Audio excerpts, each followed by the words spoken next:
Homelessness in Canada is a major issue. It's been ignored for a long time, according to a new research published today. It's estimated that on any given night, 35,000 Canadians sleep on the streets, while 235,000 will do so at some point during the year.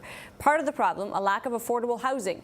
In 1982, 20,000 new units were built nationwide, but in 2006, just 4,400. The good news, there are solutions. For example, an increase in federal funding of $1.7 billion would allow for 8,800 new housing units to be built every year. This alone could have a dramatic benefit for both the homeless and the economy. It's estimated that for every dollar spent to address the problem, the result is a $2.17 savings in healthcare, social work, and correctional systems. With a federal surplus on the horizon, some say it is time for Ottawa to step in. It's time for the big picture to step in. Goldie Hyder is President and CEO of Hill & Knowlton Strategies. Armin Yalnizan, a senior economist for the Canadian Centre for Policy Alternatives. And let's start here, Armin, with this is a problem. It's obviously a problem that no civilized society wants to have. There are multiple layers to it. But just on the bare bones, affordable housing, why have we done so badly in this country? Well, we've been bringing in, like last year we brought in almost 1 million new people to Canada, both temporary and permanent, and they come to where the action is. They primarily go to the big cities, and in those big cities we've had housing booms and not much attention being paid to affordability of the price of housing. So people, this is trickle down in action.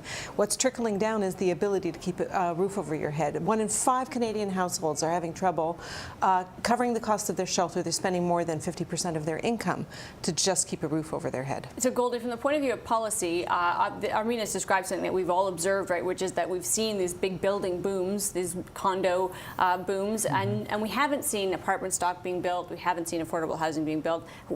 How can we kind of focus the attention? It isn't really a federal surplus that does it, right? It's more at the municipal level that we need to be addressing this That's a very good point, Amanda. I think that, look, I mean, obviously, as you've said, there are multiple layers to the issue of homelessness. Nobody wants to see it, and there is some evidence that certain programs are working. But municipal governments, provincial governments, federal governments definitely need to work together, definitely need to collaborate together. But I think innovation is also required. I think there's a role for business here. I think there is a regulatory opportunity to ensure that units are made available to those who are suffering from homelessness, which is not a one-size-fits-all solution. I mean, people are there for different reasons. They're not there by choice, that's for sure. Whether it's mental health issues or whether it's through a transitory situation in which they find themselves or if they're running from abuse, we have to identify what we can do to get them back on track. And as Ronald Reagan said, sometimes the best social program is a job, and that's going to have to be a very important component of this issue as well. Do you agree with that kind of pull yourself up by your bootstraps mentality? Well, I think what we're seeing with the fact that a growing proportion of Canadians are spending over 50% of their income, you know, most of those households are not jobless. The problem is wages are staying pretty low and the price of housing is growing faster than the price of pay. So I think we've got a real problem there just from the way the market is working.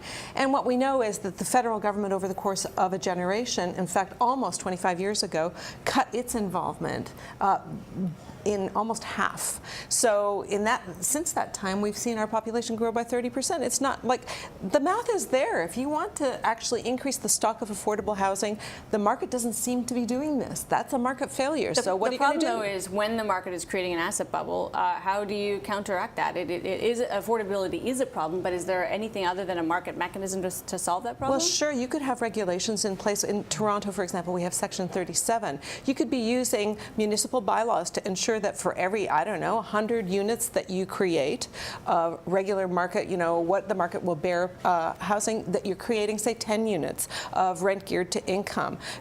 What you're doing is harnessing the building boom to create what you need. And regulations will allow you to do that. Right? I mean, this is about building a community, and everybody's a part of that community. Often some of the challenges in the boom, as we've seen, is people who don't live here bought a lot of these things and driven up that price. You can regulate that too. You can put a tax on those people if you wanted to and use that money to help homelessness. So there are creative, innovative ways, but you can't just say, write a check to the federal government. It is much more than that. It's much more complex than that. On the other hand, you know, we had a building boom in social housing in the 70s and the 80s, and we're gonna have to pay more to just maintain those places, or we're going to see an increasing decreasing stock of affordable housing, so that the federal government does have a role to play in maintaining what we built a generation ago. We can't just coast on the fumes. It's also looking at those root causes that we've talked about. Yep. You know, you have to look at education as a key component, skills training, access to quality employment, and sometimes that quality employment requires you to move. You might not be able to stay in just the big city. You may need to move to Fort McMurray or somewhere else, and I think that's part of the conversation. But you find yourself homeless in Fort McMurray. It's so expensive. Absolutely. You know, the places where you move to for job opportunities is where housing is hot. Housing prices are rising the most rapidly. So jobs are not always the solution for creating more affordable housing stock. We have talked about in the past about the income disparity and that wealth is increasingly concentrated in the hands of the few. We haven't seen wages go up. And so is one way to get at this, to those, I mean, to your point, that are on the margins of affordability where housing is concerned, can you get it through policies on wages? Can you actually insist that people's wages go up in a way that would solve this for some group of these people? I think that would be really hard to do, because the 1 in 5 households that are struggling with housing affordability are going to be more than just the poorest of the poor, right? Like, you could put in policies in place to help poor, working poor, but the issue here is that we're seeing a rise in homelessness that is partly fallout from public policy ignorance, right? We've just turned our backs on, we know we need more affordable housing. This is something that we used to do a generation ago. We kind of had it beat a generation ago, and suddenly we're seeing more and more people on the street. There's no accident. We're not spending as much money as we used to make sure that the stock of affordable housing is there. Is there a lack of kind of political traction on this subject, Goldie? Is it not sexy enough? Because it does seem like sort of an obvious way to spend government money at a certain level. And to Ireen's point, we did used to spend it. We've sort of let it all drop off. Why not? Why does it not get more traction politically? I think this goes back to the issue earlier about collaboration between the levels of government. The person who's homeless is not interested in jurisdiction. Right. They're interested in getting off the street and finding a home and finding a job and all the other things, and perhaps getting better if they had a mental health issue. No one really owns this issue. And you started off the session this morning, earlier today, by saying, is it really a municipal government issue?